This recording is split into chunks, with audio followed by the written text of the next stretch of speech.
Well, she finally got through it there. So we are now recording.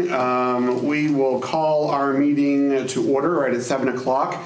We will observe our moment of silent reflection, followed by the pledge. But as you enter your moment of silent reflection tonight, I would ask, I don't know if you saw today, there was a pretty significant fire down in Webster Springs. We know what that's like, so please keep Webster Springs community in your thoughts and prayers, and all the firefighters and personnel that were on scene there today in your thoughts and prayers as we enter our silent reflection time.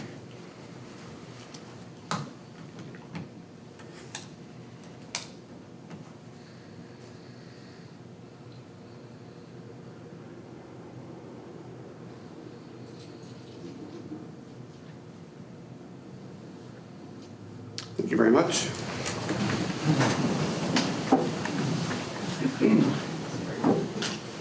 I pledge allegiance to the flag of the United States of America and to the republic for which it stands, one nation, under God, indivisible, with liberty and justice for all.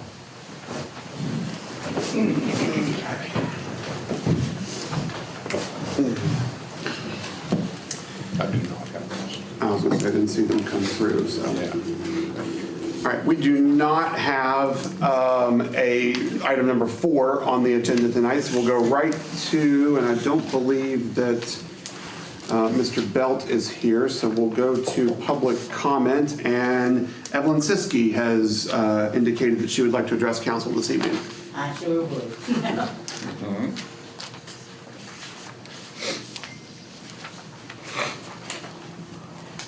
I have to say it's nice to be back at a meeting. It's been a couple of years because of a lot of personal things that went on. I wasn't able to come, but it is good to be back. I want to say that I have observed a lot of road repair work and paving and scarecrows along the street, and I think it's really neat. I think y'all are doing a good job and really making the town look nice. Now for my complaints. Not really complaints. When I was coming to the meetings, they were talking about our town had some kind of, we're going a couple years back to COVID. I don't know what group it was, but they drained the river, and we were supposed to follow up on it. They said they would do it, and then the town said they would follow up. Looking at the river, there's a lot of debris on either side, and it is not looking too good. And I have concerns about it because there are speedboats that go down that river, and I'm just waiting for one of those boats to hit a log in the river. So I just wanted to bring it to your attention. A couple years back, there was a problem with silt that was coming down, and we said we'd clean it. Have we ever done that? That's an open question. I'm not, demanding, but it really needs to be done. And also the status of the fishing pier. I would like an update on that. Is that going to happen?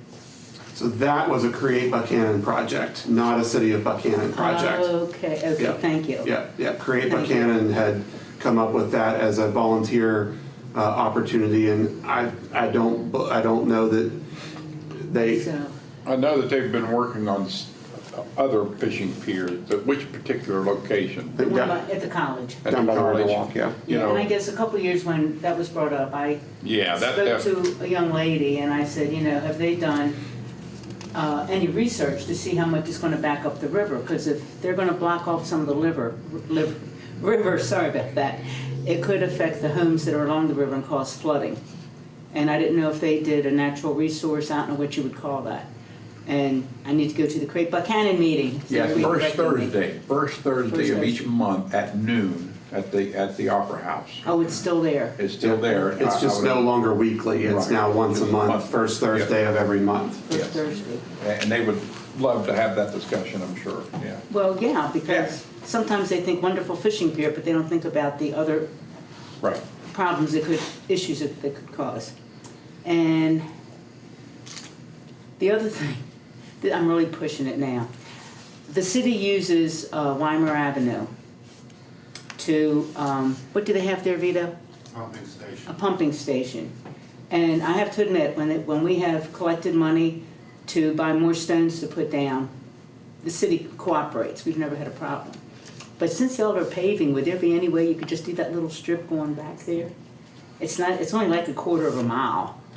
It's not very big. Are you asking to pave the full street? Yeah, because it would go from the beginning of Weimer off of Island Avenue back to the river, because that's where the station is. I just throw it out there. We can Because it's always. technically not in city limits. I mean, Correct. It creates a challenge for us to spend money that is raised within the box, outside the box. We're not really, I mean, from a legal standpoint, we're not really, we've got parameters that we have to follow with tax dollars. And so when the city residents are paying for streets and parks and improvements within the corporate limits, and that street happens to fall outside the corporate limits, there's a delta there. Have you approached the commission? I don't even know who the commission is or where they are. Upshur County Commission. You'd have to educate me on that one, The Upshur County Commission, but the county commission. yeah. Mm-hmm. I was just hoping that since you're doing the paving and you use the road, the city uses the road. But like I said, they've always been cooperative. When we buy cinder to re-stone the road, we've never had a problem with the city. Yeah. But I was just hoping, since you use it, maybe you could do something. But I understand. Yeah. And to your question about the river, so rivers are considered waterways of the United States. The city doesn't own the river, the county doesn't own the river, the state doesn't own the river. None of the rivers in West Virginia or anywhere are owned by municipalities, counties, or states. They are considered waterways of the United States of America. So the Army Corps of Engineers is really the body that is most responsible for waterways. All the dams and the lakes that have been built around West Virginia and elsewhere have been built and then they're maintained by the Army Corps of Engineers. So for the city to take on a project like that would be difficult for us. It's not to say we couldn't be in cooperation with our friends at the county, our friends at the state, but it really would need to be headed up and be facilitated by the Army Corps of Engineers. That's the appropriate way, because again, no one owns them. And you can tell this by when you cross bridges on 4-lane highways, particularly when you go toward Elkins, you cross the Middle Fork River, the sign for Upshur County is on this side going this way, the sign for Barber County is on the opposite side of the bridge. So there is a gap there that is not anywhere, because it's the river, the Middle Fork River is not in Barber County, it's not in Upshur County, it kind of just creates a divider. It's, as we say, they're considered waterways of the United States of America. So we would need to coordinate with the Army Corps of Engineers to see if it's a project that they have the wherewithal to be able to take on, because the river would need to be looked at all the way downstream. That's far beyond our city limit markers, and then downstream, which is beyond our city limit markers as well, to be effective. Okay, after this meeting, could I get this couple places so I can probe a little further? Sure. It just seemed like before COVID, there was a discussion about the silt coming down, and I don't know if it was the Army Corps of Engineers that they would do it, but then Buckhannon had to pick up something afterwards to keep it clean, and we haven't done it. Does that ring a bell at all? No, it does, and that could have been before. My 76-year-old brain is working better than yours. Well, there's a lot happens here, so I don't recall this community It might have been when discussion. Macaulay was in. And it also could have been at Create Buckhannon as well. I know that there are several topics that get brought up there that may not always make it here. Here. Okay. It may have been Macaulay. Robbie, I thought one of the coal companies a few years ago had an issue where there were some overflows that affected the upper part of the Buckhannon River. Well, there was a cloudburst issue last year that rained over the Carter Roag Coal Company in southern Randolph County, where our headwaters are, and it overflowed some sludge into the Buckhannon River, which came all the way down here and created issues in our water treatment, the intake. We had to shut it down, and we had a warning system that we knew it was coming, so we were able to shut down our water intake for the river, but there was still some, because of it, there was still some damage to some of our equipment in the river that's relative to our water system. But that was a natural problem that then caused a man-made problem, or a man-made problem caused either way. But it was the governing body worked with Carter Rohag with that issue. So. Just I live on the river and I'm concerned about it. And the way, no offense, government and all are them, they just have this project, they want to do it. They don't care, like the pier at the college. A couple years back when that came up, that they were talking about it, I said, you're going to block some of the river off. Is that going to cause a backflow to some of the homes and cause flooding? I don't know. Well, has it been looked into? You know, what do you think about it? And it was like, oh, well, that's your problem. A pier that's hollow underneath shouldn't create any issue But they were for. talking about blocking off part of the river for the pier. I'm not quite sure how that fit in. But I'm concerned about the river. I've lived on the Chesapeake Bay or the Buckhannon River, and I'm concerned about the river and what happens. Same thing, the river's supposed to be 13, well, it was 13 feet deep. But when you have a lot of silt coming down, it's not 13. So when you have a lot of rain, it can cause flooding. Mhm. So I just have concerns. Sure. Well, thank you. Thank you. Okay. Have a good day. Do you have any, are you interested in speaking to us this evening? I can. It's up to, you walked in and we'd already started, so. Well, I thought I was going to be, well, I did have to be someplace else. I didn't know I was going to get back that quickly. I spoke with Mr. Thomas earlier. As you all know, on December 6th, Michelle Jack is chairing the Holiday Fantastic Elimination Dinner. We finally received the tickets and the posters. We're getting them out. And we're going to have different items to auction off. And Michelle hasn't texted me the name yet. But the Lewis County Liquor Store gave us 2 bottles, I guess, at Christmas time. They do commemorative bottles. One of them's a Santa gnome. But that didn't get the excitement the other thing she gave us did. It's for people that like bourbon, it's a very high end of bourbon that's only made, I guess, twice a year. And it's very expensive. And we are going to have a bottle of that. I did not know that there were clubs people join that buy high-end bourbons and they enjoy them like cigars. Well, we've got a bottle of that bourbon and it's going to be at that event to be auctioned off also, if anybody's into that sort of thing. The main thing is we're going to try to help as many pets as we can. And I know Councilman Thomas has already indicated he wants 2 tables. The tickets are $35 a piece.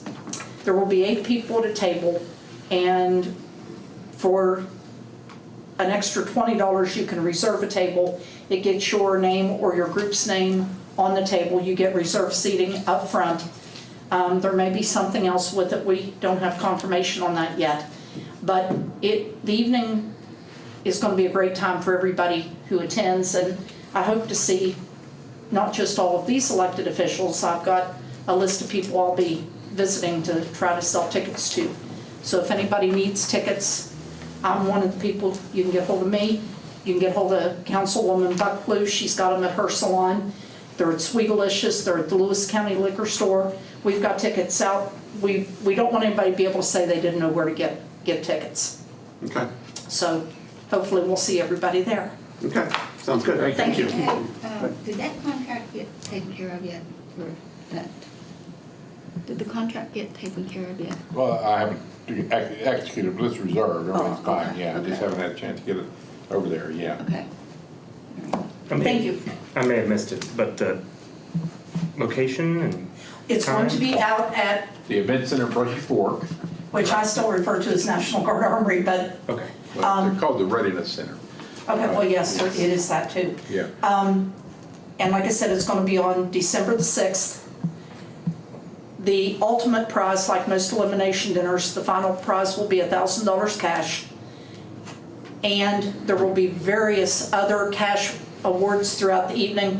Plus, there are going to be silent auctions, and I think we're going to have an actual auctioneer come in, because at least in the case of these 2 bottles, especially this 1 bottle of bourbon, I mean, we were lucky to get 1 bottle of it. We can't get more than 1 bottle. Michelle's husband seems shocked that we were able to even get 1 bottle.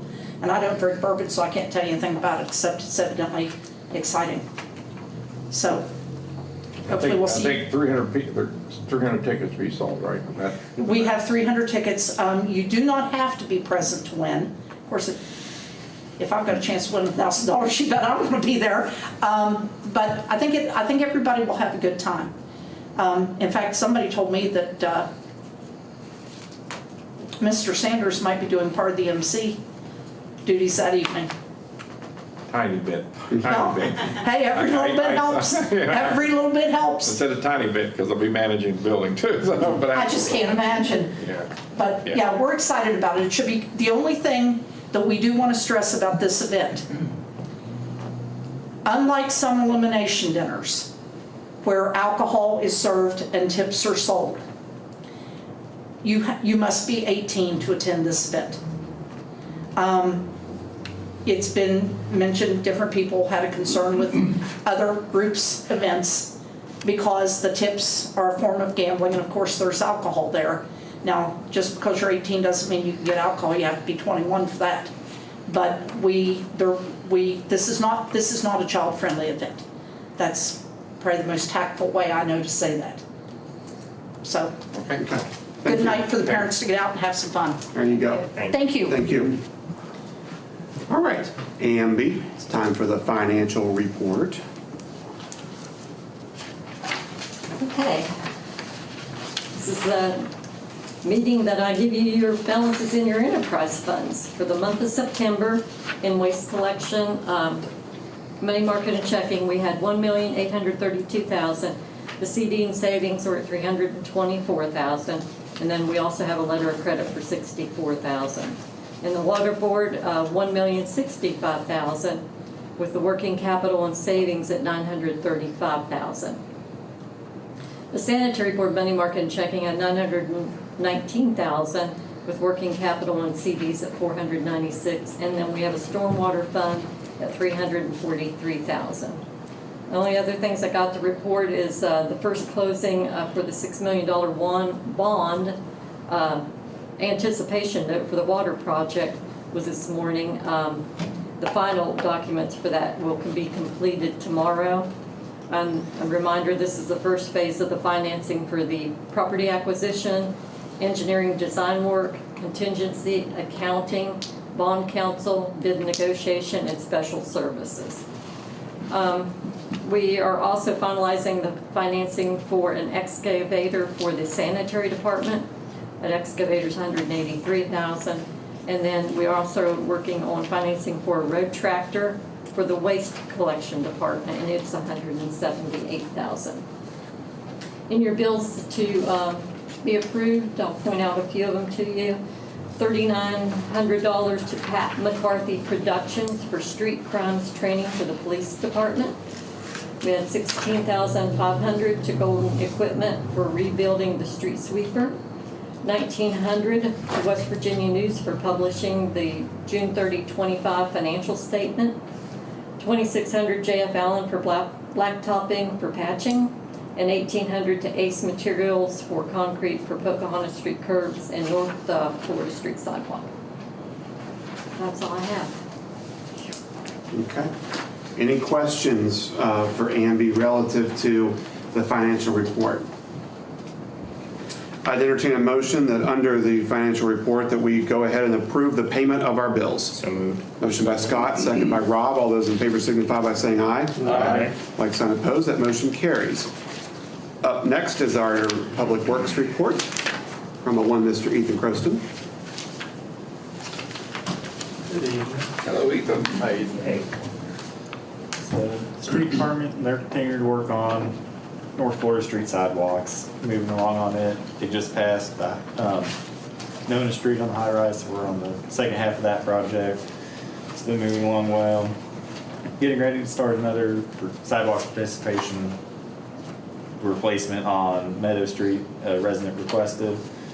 And we've been working on removing several dead trees around town. It's a good time of year to do it, so. Also moving along on Buckhannon Street curbs, Consolidated voted to extend that to the next intersection at Preston Street. And the on-call contractor is doing that. The Waste Department doesn't have anything new. Sewer, they're wrapping up a major clarifier upgrade. It should be back in service by the end of next week. Began work on the pump station upgrade on Monongalia Street and continue to work on the Henry Street sanitary sewer upgrade. We've also met with some owners about the Taylor Street storm sewer project, some different property owners, and been working well with them, so that project's moving along. The water department's had several leaks this period. They've been mainly working on them. Been looking into some different extension requests around town and working on the inventory management required for some of the grant programs. And engineering, the Charles Gibson Library is having some roof issues. Jay's working on a bid package to get that roof replaced. I believe they temporarily patched it today. And still waiting for the word from DOH on North Locust Street sidewalk and lighting project for the TAP program. And also looking into design options for the CAC's new HVAC system. It's been giving us fits for a few years, I believe. And I think that's all I have under my normal report. Okay. Any questions for Ethan about anything he provided? I have a question. Where you put the sidewalks down over on Island Avenue, there's a section that has none. What's that about? Property owner issues. Okay. Been working on that, but haven't been able to come to. I thought maybe you had some kind of pavers there that couldn't be touched because Yeah. of historical reasons or something. No, nothing like that. Okay, all right. Anything else for Ethan before we move on? So Tom O'Neill has also entered the room as well for this piece. You'll see letter A, West Virginia Division of Highways Route 20 Turn Lane Project. We've got two resolutions here that would need to be read. And they actually, unlike most resolutions, will need two readings. This is a requirement from the West Virginia Department of Highways, but there is, you'll notice there's subline item 1, subline item 2, and then you'll see subline item 3, approval of ordinance 477 on first reading. There actually does not need to be an ordinance, so we'll strike that from the agenda. It's just the approval of resolution 2025-08 and approval of resolution 2025-09. So Tom and Ethan can. Yeah, this is just for the lane widening project, as the mayor said, by the courthouse. It's for a small portion of Chancery Street and a small portion of the city lot at the end of Chancery Street. I'll take it from here. Yeah. Thanks.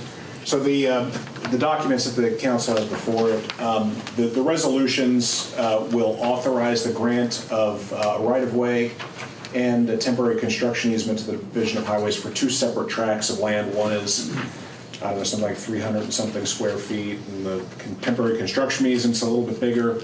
This is down along North Locust Street, kind of near the Domino's, kind of that section, kind of opposite Speedway, and then the other one is just a little slightly north of there. I initially thought from the kind of email traffic that we were conveying a fee interest in this property, which would require an ordinance, but when I kind of looked at the DOH's documents a little more closely, it was clear that we're not conveying a fee interest, only a right-of-way and a contemporary construction easement, which can be done by these resolutions. The resolutions, as the mayor mentioned, have to be read twice with at least a week intervening between the two of them. There is an affidavit that goes along with that too, which you wouldn't sign tonight, but if you approve the resolutions, we would sign upon approval of the resolutions, and there's a public notice that needs to be filed as well before the next meeting, which the DOH does want you to sign, and we'll circulate that during the meeting after the vote is taken. So, Mayor, with that, there are two separate resolutions again for the two separate parcels. Each resolution has two parts of it, the grant of the permanent easement, and then there's a wider temporary construction easement just to facilitate the construction activity and them needing a little bit more room for that. So I'd be happy to take any questions if there are any. Any questions for Mr. O'Neill? Just to be clear, so a fee wasn't necessary? We're not conveying a fee interest in this. The DOH is only taking the right, now it's permanent right away. I mean, we're not, the city's never gonna be able to do anything with that property again, but that's the legal distinction there. And the terms on a temporary, or time limit on a temporary easement is? Perpetual. Oh, I'm sorry, the temporary one. Right. Until, according to what DOH wrote, until construction is completed. complete. Cool. Anything else? Okay. You want to vote on the resolution? Yes, you can. But Mr. Again, O'Neill, this is on first. First and two readings, yeah. you'll need to pull the document that doesn't need signed tonight. I will, actually, I need to rewrite it because the DOH wrote it and they spelled a couple names wrong. So I'm gonna fix what the DOH did and I'll circulate it later in the meeting. Later tonight, okay, great, Yeah. okay, very good. Okay, so on resolution number, 2025-08, as explained by Tom, is there a motion to approve that on first? So moved. Motion by Randy, second by Scott. Any further discussion? Hearing the need for none, I'll call for that question. All those in favor signify by saying aye. Aye. Like sign opposed, motion carries. And then approval of resolution 2025-09, also as explained by Mr. O'Neill. Is there a motion to approve that on first? So moved. Motion by Rob, is there a second? Second. Second by Pam. All those in favor signify by saying aye. Aye. Like sign opposed, motion carries. Thank you, sir, very much. Okay, Ethan, back to you. So, next thing that I wanted to get council's thoughts on was pavement assessment. We did this a few years ago. Jerry Arnold had it done. And basically what it was, the company came in and they drove every city street and gave us an assessment of the streets and what kind of condition it was in. And what that does, it gives us a lifespan of what they believe that street's gonna last for, theoretically. I mean, so we've paved a lot of streets since then. A lot of streets changed with winters. I believe it's a good time to go through and look at doing this again, because whenever I bring you all my paving list, this is what I use. It takes a lot of there's always gonna be a bit of subjectivity to it. It takes a lot of that out though, because you got numbers to back up why you're paving each street that you're suggesting. It also, on another side benefit of it, it does essentially a Google Street View. Not all the city's streets have Street View. So I've used it in the case of if we're digging beside a house, a property owner calls and says, hey, you cracked our sidewalk. You can go back and look at it and say, no, the sidewalk was cracked 3 years ago whenever we drove the street. So there's multiple benefits to it. It's a bit pricey. It's $24,900 to have it done, which was just taking it out of the paving fund. But if it's something interesting, and then the company comes out of Utah actually, so I'd like to have it done in the spring before we suggest paving any other streets if we choose to go that route. But that's the gist of the program. So this has been done before? Yes, we did it once. Funded before, like, I believe 4 years ago, okay. roughly. Was it the same people? Yes, same company.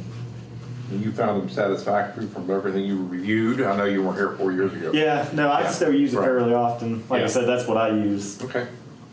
for paving every time I put together my lists, and I think it gives you a report of each segment of the street and says this one has alligator cracks or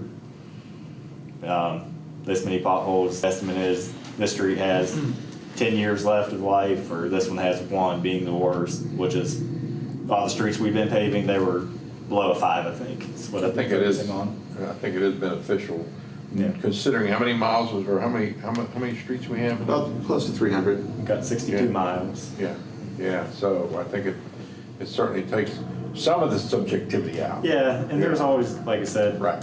some of the streets, it's a dead end, might have a 1, but if East Main Street has a 2, you're still gonna do East Main Street first, because, Higher traffic area. yeah, Yeah. you gotta take traffic into account, so. I just had a real quick comment. I definitely agree the benefit of having the photo Yeah. view is very beneficial, and to keep that updated is important. But only 4 years, and we've done a heck of a lot of paving. Yeah. So your list of the ones that are, 4, 5, 6 years that still need paved Yeah. are still part of that previous report that we paid for 4 years ago. I just wanted to Yeah. bring that to everyone's attention, that the previous report still has some significant value too, but obviously it's 4 years old, but I don't know, maybe that's a tactic for the company to lower the price, be like, well, we've Yeah. already got a bunch of the information that you're going to repeat. Yeah, and like I give said, us a lot of the duplicates of. streets, like we changed, paved lower, upper, and rustic drives. Those weren't even really on the list, but after last January's winter, they were, you could see where the water and freezing thaw got up under there, and it brought up the pavement. They were in very bad shape, but, so the streets change, Sure. Do you, on that 4-year-old report, do you still have a considerable amount of streets below the level 5, number 5? yeah, To go we along with still your have them. point, that they would still need to be, you'd I'd say. have to look exactly, but we still have plenty under 5, yes. But there are clearly some that will be knocked off the list because of our efforts of paving. Like Upper and Lower Drive were pretty low on the list, they're now done. Yeah, this section of South Florida Street was West Lincoln that we did. Those were, I think those were the last of the 2s that were East Lincoln, heavily yeah. trafficked, yeah. How often do you think this should be done? 4 to 5 years, I think would be reasonable. You definitely don't need it every year, but. Would it be better off to wait 1 more year and then do it, or do you think it should be done now? I mean, I think it'd be beneficial now, but I don't think it's gonna be the end of the world if you decide to wait another year. So I just wanted to put it on there tonight in case I must be starting to look at streets for spring paving, and if we were gonna do it this year, I'd rather do it before we put that list together, so. But it also looks at sidewalks and other, So it doesn't look at sidewalks, that's a separate program. I don't think the sidewalks have as much value in it. You pretty well know which sidewalks well, are beneficial. well, you had mentioned that if you do some work and someone says, the city cracked their sidewalk, Yes. and that crack was already there, is it this company that does that, or is it? Yeah, no, it's this company, but that's just using the street view. It's So just a picture. Yeah, So there is benefit to that then? yeah. And- For historical purposes, Mhm. and then they actually threw in a sign package too for it, the inventory signs. They didn't charge anything for it, but they were going by there. Uses AI, and it'll tell you how many stop signs you have, how many you need replaced. It does the retro reflectivity and those types of things in the sign package. But So if we were to do this in the spring, would we have to decide that we're going to do that tonight? no, I don't Okay, think all right. it had to be tonight. Okay. But sometime before the end of the year, I think. Okay, well, I think we, I don't know. Why don't we go through the report that we have right now first, Yeah, go and just look at what we've got, see how much work is still left on that, and then if we feel like, enough of them have been knocked off, maybe we go drive the ones or walk the ones that are on the bubble, Yeah. and see if they might have slipped some. Let's just put a little legwork into it on our end first, and then maybe come back in November or 1st of December timeframe if we think we still need to do this, and we'll put this back on the agenda. How's that? Does that work? That works. Okay. And it may be very beneficial to be able to say then, 1 more year, we can go with this. Yeah. Because if we still got some 2s and 3s, we've got still work. Yeah. We know that we can work off that list. And So, this is valid until 12/31. So, yep. All right, next up is a topic that has circulated before, but and we have received some, before, we had received some communication from our friends at the post office about mail delivery to addresses that are becoming extinct, basically. The Postal Service is, they keep telling us they're going to stop, they're not going to accept halves addresses anymore. And we have a lot of half addresses in this town. Our community, from an addressing and mapping standpoint, is in a lot of ways a mess. There's places it just doesn't make sense. We've got houses sitting in what are, I guess, technically considered alleys, but they're just as much streets as anything. I mean, for example, there are two houses that are on Coleman Place. You know where Coleman Place is? Yep. Coleman Place is between Bogus and Lincoln. Neither one of them are addressed to Coleman Place, yet it is literally a paved street. I mean, it is. So, and I think even one of those has a half address or an AB, which also aren't really kosher either. There's going to come a time when mail is going to not be delivered to these addresses, and and we're pushing that envelope, no pun intended, now. So the county addressing system that Terry Jo Bennett manages for the county, she has the city done, basically, and we've had meetings with her before, and all it would be on her end is just essentially pressing a button, and the addresses, the correct addresses, are generated for the properties within the city limits. I understand it is very inconvenient for residents, it's very inconvenient for business owners, but if we've got a significant number of properties out there that may not be able to receive mail at some point in the near future, we're putting those folks at risk. We're also, there's also now, because of different technology, AI, Chief Kimball earlier this evening noted that if you drive down College Avenue, the Performing Arts Center at Westland is actually addressed in the 500s on College Avenue, when its next door neighbors could be 49 or 48. I think it's on the even side of the street. Westland's 59 College Avenue, but 59 is the corner. The entire block can't be 59, but it is. So every building in that block is 59 College Avenue. So we've got issues. Here on Main Street, you've got 2 East Main Street is the tall 5-story building. 2 West Main Street is First Community Bank. They're across the street from each other. I mean, there's a lot of areas where it just doesn't make sense. So I think we should strongly consider adopting the E911 addressing in our city and making it consistent with the county addressing and cleaning it up. There's a new address there's a new address association assigned every 10 feet. And the reason it's done that way is that's the correct amount of space that if you were to drive down a street and it's 1,000, the address is 1,000, you've driven a mile. Because when you go out in the country, and you go up on the Alexander Road and you get it to 9500 Alexander Road, you are 9.5 miles from the game farm, from where it intersects with Route 20. That's how you know.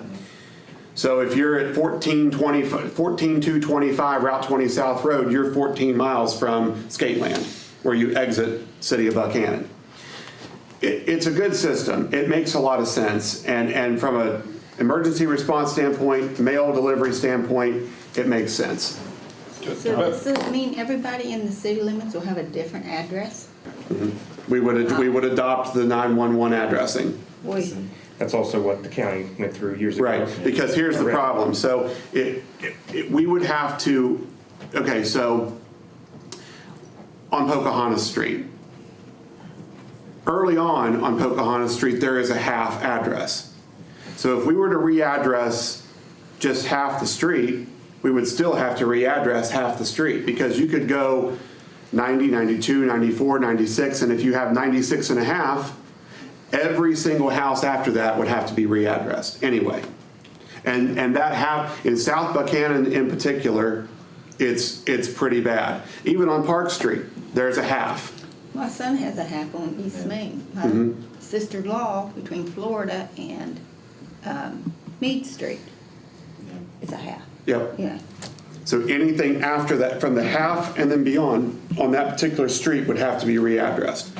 So if we're going to do it, it just makes the most sense to make it consistent across the board and make it and adopt the county system. What's the procedure if we were to do it, ordinances, I mean, how many readings and So there's public hearings and that kind of thing? there is a mapping ordinance that would have to be rewritten. I think it's 344, like that earlier today, but. And the Yes, ordinance there actually, is. the ordinance is actually written that we will not adopt the 911 address. So we would have to redo that. And just to build off of what the mayor said, the reason that we brought this up now is FEMA contacted us and said there's some funding available to assist in the readdressing of this, to have a firm come in and do that. Because there is some costs associated with it. But whenever we looked at it last time, they had said there was no funding, not going to be any more. Because from my understanding, I believe Buckhannon is the last city in the state to adopt the system. I think Elkins was there too, and they just did it a year or two ago and talking to it. So I don't know how many more chances you're going to get to have funding. And there's good, yeah, at some point, we're going to be made to do it. Yeah. So, I wonder if Tom O'Neill could re-enter the chambers, Mr. O'Neill? Well, we're waiting for him. This took place at my in-laws in Payton City back in the early 80s. This is how far behind we are. we're talking about E911 addressing. Right. I've been following the conversation. So the question is, if we were to approve this measure, then what follows that? The ordinance that we currently has says we won't do this, so brief us on that. Yeah, frankly, we should amend the ordinance or repeal the ordinance, as the case may be. I need to look at it and see which way to go before taking any action, strictly speaking. But if you want to travel down kind of parallel paths and do both things at the same time, I wouldn't have any objection to that, as long as we didn't submit anything until the ordinance, a new ordinance were to take effect. All right, so you're saying we could, the way it's written on the agenda, we can make two motions or just make a motion that includes both actions? Yeah, I think you could make a single motion that includes both actions. I mean, the other action would be to direct me to revisit any necessary ordinances and present an amended ordinance at the next meeting.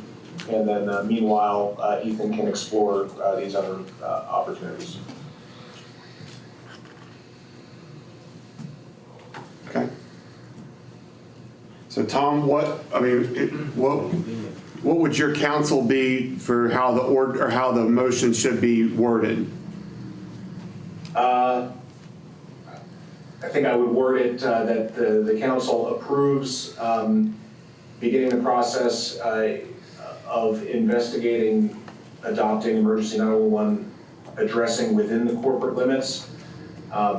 It directs Ethan to explore avenues for funding and to direct me to prepare any necessary ordinance or other action for the council to be presented at the next meeting in order to effectuate that. Couldn't have said any better myself. That's right. And it's recorded, so that's good. I know, yeah.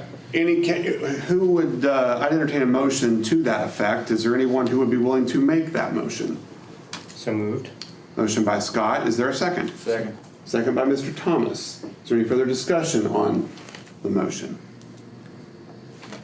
Hearing none, I will call for the question. All those in favor signify by saying aye. Aye. Like sign opposed. That motion carries. Okay. I think that's all for D. Ethan. I was just gonna say for Ethan, but now you received your list of zoning and code enforcement approval of building and wiring permits this afternoon. I'm good. Do you I have- know you were good last time you made the motion and then Are you good? Are you good, Jack? I'm on top of it today. Okay. Are you good? Yes, I am. Well, I have to abstain.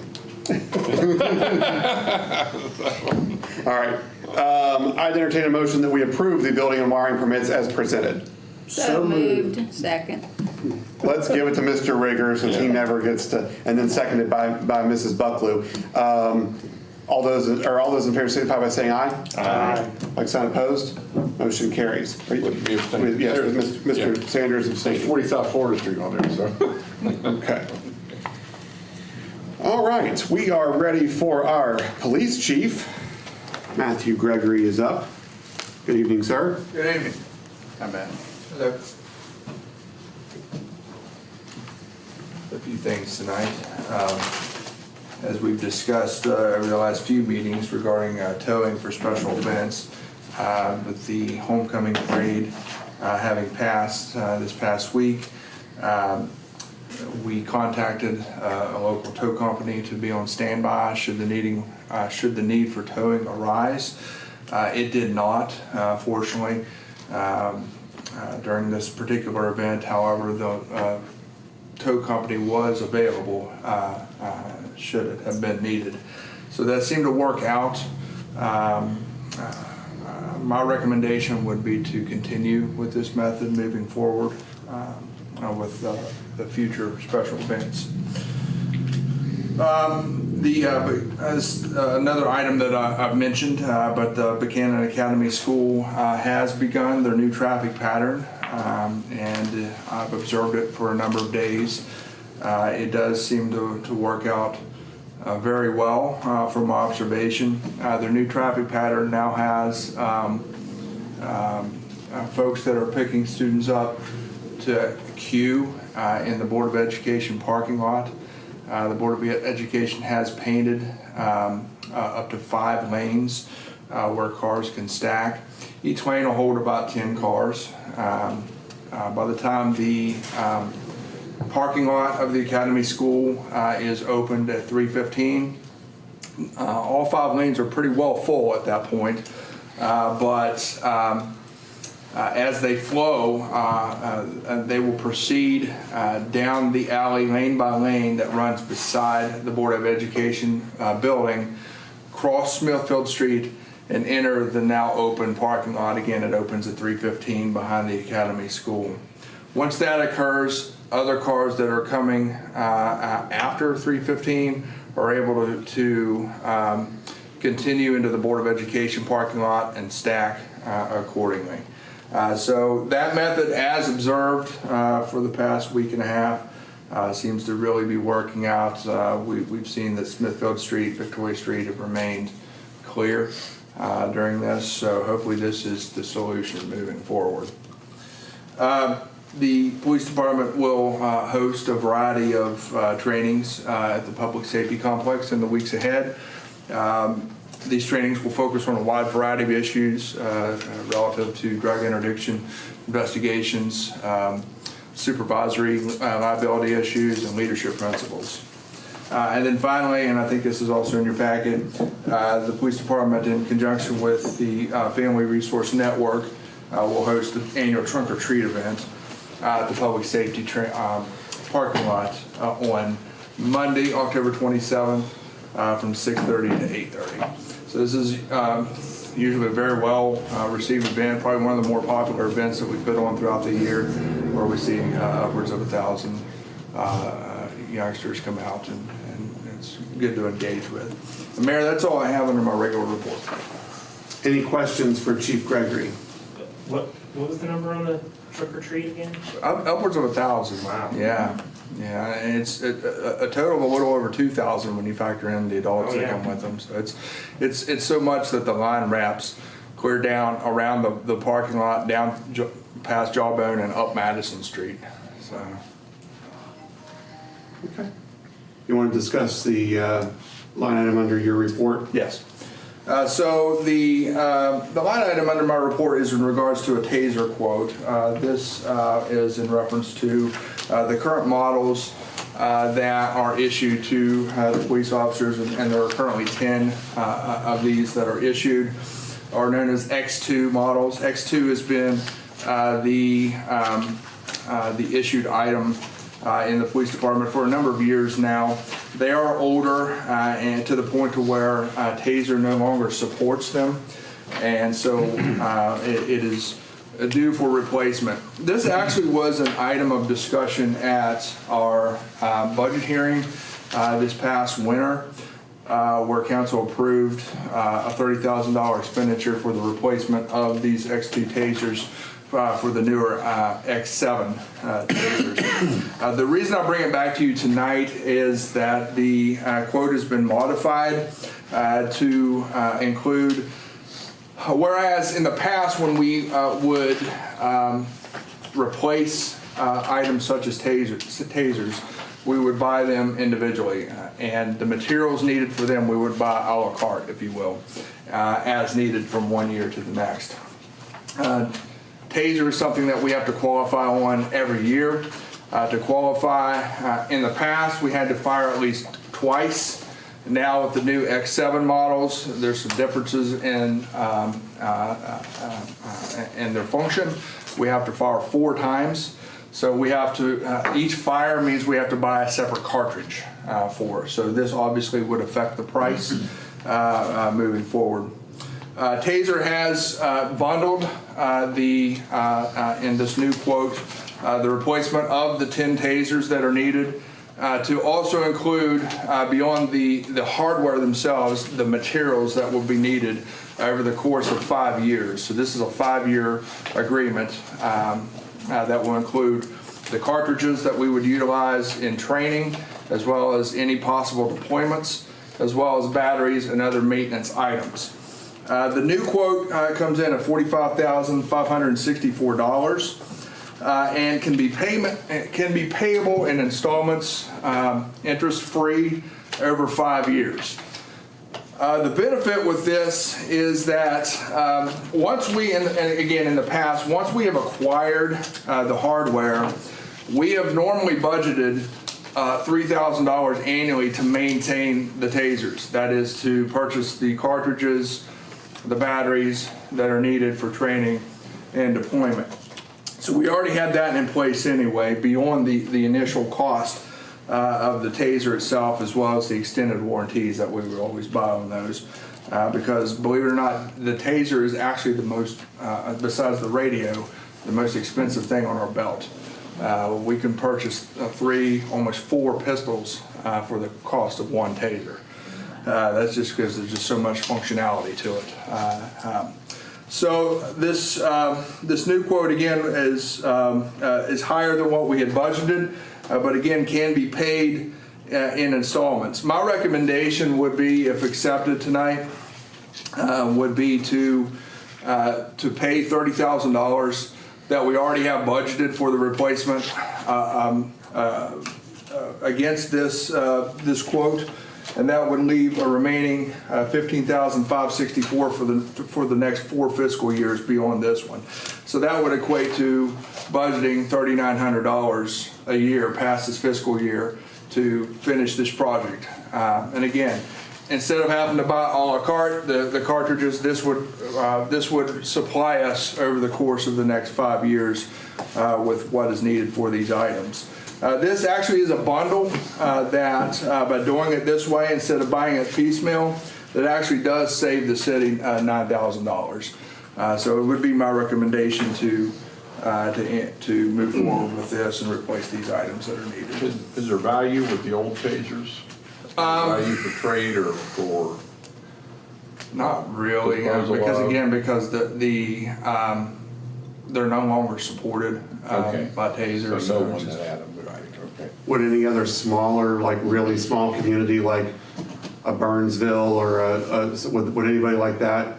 Do they use them? The sheriff's department has inquired to obtain the X2s that we're taking out of service for use for their core security. So there is value with that. Okay. Just always, you look for opportunities to be good neighbors to, Sure. you know, we've given vehicles away, you know, to communities that have needed them before too, so. I just had a quick question regarding Okay. tasers. Do they do this regularly, or is it just with a model update? Yeah, it's a model update. So generally, we replace these items every 5-6 years. I think the last time we purchased the X2s was about that length of time. Yeah, so this would be a 5-year project. So we would have these at least 5 years moving forward. Okay. And are they obsolete at the end of this 5 years? They are in terms of they're no longer supported through the software through the company. Tammy, do you support the Matt's Yes. thought of 30,000 and? Yes, he Okay. talked to me about that. You need a motion? Yeah, if you'd like to provide one, sure. I'd make a motion that we support what Matt's recommending. So that would be accepting the taser quote and investing the $30,000 that was previously budgeted for this line item against the $45,000 total, correct? Yeah, Okay. then $3,900 per year for the next 4 years. Yep. Yes. Yeah, I'll second that. Okay. A motion by Mr. Thomas, we have a second by Pam Buckley. Is there any further discussion on this? No. Hearing the need for none, I'll call for the question. All those in favor signify by saying aye. Aye. Like sign opposed, that motion carries. Thank you all very much. You're welcome. Chief. Thank Thanks, you. Matt. Chief, would it be possible to get a demonstration on Randy? We could probably, yeah. Not again. Not again. Show us what the difference is between the older one Yeah, and we got that. it. This guy had hair the first time. All right. They didn't have tasers when you had hair. That's true. Mr. O'Neill, under his report, you'll see the second reading of Ordinance 476, which is also in your packet. This is relative to the new water rates for our water distribution system. And if you'll recall, there was, I think, There's a very minor amendment to the Yeah. title of the ordinance, and that's been fixed. That is reflected in the copy that's Yep. before the council today. I'd be happy to read it by caption if you'd like. Absolutely. Go right ahead. Thank you, Mr. Mayor. The council has before it ordinance number 476 of the city of Buckhannon, an ordinance amending ordinance numbers 207, 228, 342, 369, 392, and 451 of the city of Buckhannon. By the way, we had a meeting earlier this week with our codification folks, and that process is now in gear, and we won't have titles like this much longer. Amen. And two, specifically establishing new water rates for water distribution services provided by the Water Board of the City of Buckhannon. This is the second of 3 readings. Okay.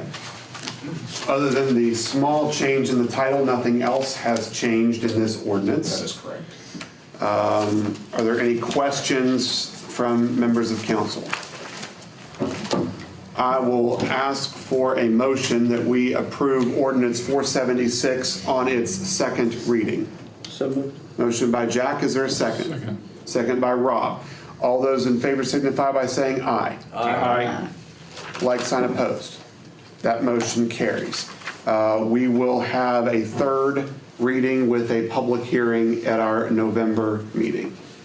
November 6th. Yeah, November 6th meeting. Thank you, Mr. Mayor. All right, thank you all. Did we all say aye? Yeah, it's unanimous. All right. It's unanimous, yeah. All right, I'll say it again. Aye. okay, thank you. Well, now it's unanimous. We are down to council member comments and announcements. I'm going to, the order will be the same this evening, with the exception of Mr. Thomas. He is going to go last this evening, even after myself. So he's got an announcement for us this evening. So we will begin over here with Mr. Randall. I don't have anything this evening, thank you. Thank you. Pam? Yes, I went to the event they had down at the college a couple weekends ago, the PTSD 911. There was a film a man made, and it had to do with first responders and it's people nowadays, and it's about what they deal with on a daily basis. And it's not only their jobs, but when they go home, their life's like that at home too. And it really showed how if all first responders of all kinds, including the 911 callers, that what they have to deal with on a daily basis and how it affects them. And it really opened my eyes, and I'm so glad I went to see that. And now I'm a little bit more sensitive to what goes on to these people. So it was a very good program. It was. And I also had a lot of compliments on the streets being much better down at Smithfield and all those with the school. So they Yep. said make sure I mention that. So. Thank you. Mr. Rigger? Yeah, I also want to thank Mrs. Siskey for coming in and sharing her concerns. And there is an issue with the river. My brother, back in the 60s, he was in high school and they had what was called the River Project or something like that, and dredged and cleaned things up. And we drove over on the island, and he looked over as we were crossing the bridge and couldn't believe how it's filled in with silt. So thank you for coming in and sharing your concerns. Also, the paving is marvelous, there's no doubt. I have an announcement. I'm just going to say this one time. And I am going to be running for the Senate of West Virginia. So I will be a candidate. However, I want it understood, if I would be fortunate enough to win, I will maintain this chair to serve the people of the city of Buckhannon. I've checked with the attorney, Tom, and spoke with the mayor. And I am legally permitted to do that should I win the Senate seat.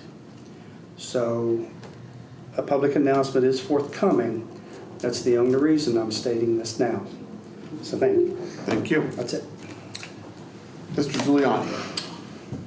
I just wanted to thank the Board of Education, Buckhannon Academy, and then Chief Gregory and the VIPs for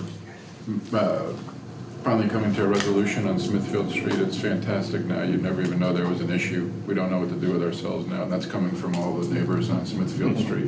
What are you going to do with your extra time? I don't know. We had to wait for it. But it's fantastic, and I don't know what'll happen with if the schools consolidate and you get Tennerton, but for now it's working out wonderfully, and the people have a crosswalk there or whatnot with stop signs up to make it effective. And I talked to you a couple days after the first, and it's just the amazement is I think that it resolved itself that quickly without that many issues. In general, most people listened, which was surprising, and it seems to alleviate all the issues. So thank you for that. Thank you. Mr. Sanders? Yes, sir, Mr. Mayor. Well, my reports for this evening, events, correspondence, and information. I want to remind everybody that BCT will be presenting the Tufts performances at the Colonial Arts Center October 23rd through October 26th. Trunk or Treat at the Public Safety Complex, October 27th, 6:30 to 8:30 p.m. Trick or Treat in the city limits will be on October 31st on Halloween, 6 p.m. until 7:30 p.m. Following, there will be a Pops Furniture Costume Contest, 7:45 p.m. that evening at Jawbone Park. Veterans Day Parade is 11/11/25 this year, and we will be using the same route as always before. And there is, of course, a very beautiful ceremony that will take place in Jawbone Park following the parade. The Buckhannon Fire Department Christmas Parade is December 5th, 2025 at 6 p.m. We had an announcement, and many of us attended here from the city. Weyerhaeuser deepens commitment to Buckhannon with a $1 million Thrive investment. So that news release did go out, as well as the mayor's letter of support for West Virginia First Foundation MIG One Unique Recovery House. In September 2025, report of cat and dog activity from the Upshur County Commission is part of the packet. Upcoming events at the Event Center Brushy Fork. This weekend we have the Buckhannon Upshur High School class of 1970 reunion will take place. November 8th, we have a Mountain Heart training event which will bring about 120 people into Buckhannon for the day. Several hotel rooms are accompany that for the night before. November 10th, we'll have the blood drive provided by West Virginia University of Medicine, St. Joseph Hospital, and the Rotary Club of Buckhannon Upshur. November 19th, 2025, we have a private sports award event. November 22nd, Holly Jolly Craft Show, which always pulls in a lot of folks with a lot of vendors participating. We failed to remove the wrestling events. Those have been postponed at this point, so we will not have any of the wrestling events that have been listed. But as was reported earlier, December 6th will be the Holiday Fantastic Elimination Dinner at the Event Center, Brushy Fork. December 9th, a private holiday event, a corporate event, will be taking place as well. We have several events scheduled into 2026, which will roll out towards the end of the year. And beyond those announcements, I too want to just follow up with a couple of things. Main Street looks fantastic, so again, Councilmember Bucklew, your decorating committee, and Amanda Hayes, I know, helped you with that. Great project on Main Street. It's been a lot of fun seeing those come to fruition. And I want to thank you again, Got a phone call from Chase Bank today, wondering if they could still do it. I said, absolutely, go ahead. Yeah, it just won't be judged. Right, that's Yeah, what I they told just them. won't be judged. That's what I told them. And I do want to say that the project out at the Readiness Center, which the event center is a part of out on Brushy Fork, the construction's coming along well. Today they put the final coating on the entrance road that comes in, so it's not completely blacktopped. They still have more work to do around trimming up the grounds and working on the new grill hall. But it was good to be back in there. I had an event there a couple of days ago, so we're looking forward to a busy fall and spring. Thank you, sir. Thank you. And thank you for all your work with the Readiness Center, the event center out there. You're doing a great job with it. And just so everyone knows, a lot of the improvements that are being done out there, like the paving, like the painting, like the Bluetooth system, like a better sound system, have all come from Randy. Sometimes all you have to do is ask. And Randy's done a great job in fostering a good relationship with the guard out there and the manager of the facility. We don't own that facility. We are a leaseholder in that facility, and so they have taken our recommendations and requests seriously. So thank you for helping us to realize a nice facility out there. Appreciate it. My pleasure. Also want to give credit where credit's due. Christy Miller, Superintendent of Schools for Upshur County, has really did a great job in helping to prioritize the new traffic flow pattern around Academy School. Christy texted me earlier this week and she said, how's it going? How's it going? It's going very well. And she was very complimentary of City Police Department, thanking City Police for assisting that. It's a much better environment in that neighborhood now. So great job, Christy, and Upshur County Schools and Academy School for keeping that, for making that a priority. I know the school system has a lot of priorities right now, and they made that a priority. So appreciate that very, very much. And it's the signature form, Mr. Mayor, that Okay. have to be passed around, so we want to take care of that. Yep, we can do that. With that, one last thing before I defer to Mr. Thomas. We don't need to have an executive session tonight. I thought that maybe we would, but we don't have any updates on either side, so we do not need to have an executive session tonight. So at the conclusion of Mr. Thomas's remarks, we can entertain a motion to adjourn at that time. So with that, I will defer over to Mr. Thomas. Thank you, Mayor. I just wanted to tell everybody a couple things, and I'll be as short as I can. About 34 years ago, I lost my vision total. And I had a very difficult time, as I still do, sleeping. There's some days I don't sleep for probably 2 days. 2.5 years ago, I was on a medication called Ambien, which helps you sleep. Unfortunately, there's some side effects to it, and you walk in your sleep. 2.5 years ago, I woke up in bed. I was going to go to breakfast with Ron Pugh. My alarm went off, and I had a bloody head, a bloody pillow, and I hurt everywhere. I called Ron to tell him what was going on. I said, Ron, I don't think I can go.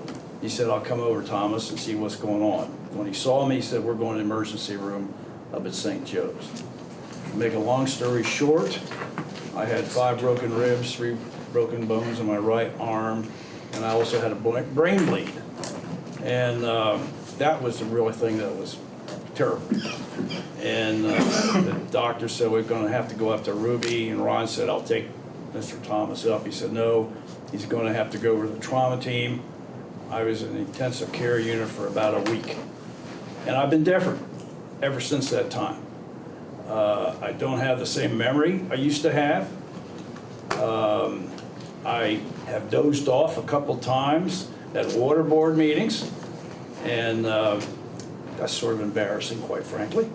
But say some things that I'm not aware I say. I don't remember it. And again, with my memory the way it is, not like it used to be, and was saying something that would be inappropriate, I think I've offended some people. I have decided to step down as a city council person as of this evening. I want to say I have great admiration and respect for all the members sitting up here this evening. That includes the mayor and the recorder. I've been a council person for a little over 21 years. And I also have great admiration and respect for our city employees that are currently employed and those that were employed in the past that have retired. And so I feel honored and a privilege to having worked with this community for many, many years, even before I was a city council person. And I'm somewhat, as I say, I feel bad, but I also feel good that I've been a part of this program for a long time, and I'll still try to do what I can to help the community. And God bless you all, and it's been a real honor and privilege to be sitting up here. Thank you.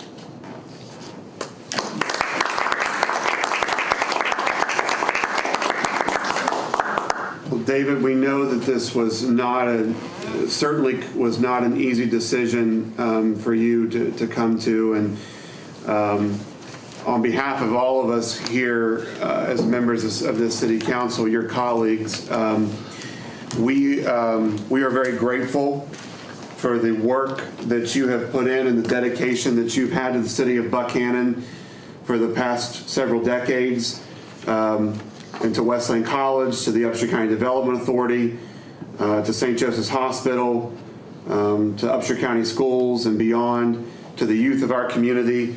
You have been a humongous fixture in this community, and we will miss you. This community will miss you. But we also recognize that it is imperative that you put your health first, and that is first and foremost. And we respect and understand and accept your decision. We are very thankful for all that you've done and continue to do for the citizens of Buckhannon. Well, I thank you for those kind words. And I should have known something about 5 or 6 years ago when my daughters took my chainsaws away from me. And they saw me using them and splitting wood, and they said, "You're done." So thank you. You all be good. Have a good weekend. Thank you. Ladies and gentlemen, I entertain a motion that at 8:13 we adjourn. So moved. All right, thank you.